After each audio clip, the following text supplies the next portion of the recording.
Pemirsa, tambahan kasus COVID-19 nasional pada Sabtu 4 Desember 2021 naik dari sehari sebelumnya yang mencapai 245 orang. Jumlahnya tetap di angka 200-an orang.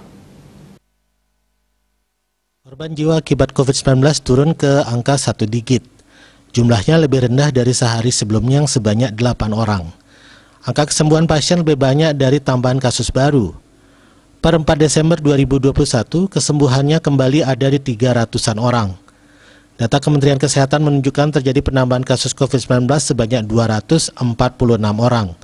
Kumulatifnya menjadi 4.257.489 orang.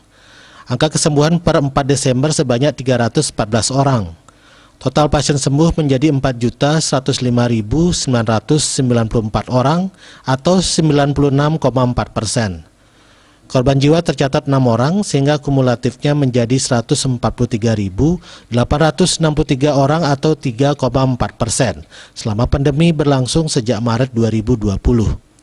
Jumlah pasien COVID-19 yang masih dirawat mencapai 7.632 orang atau 0,2%.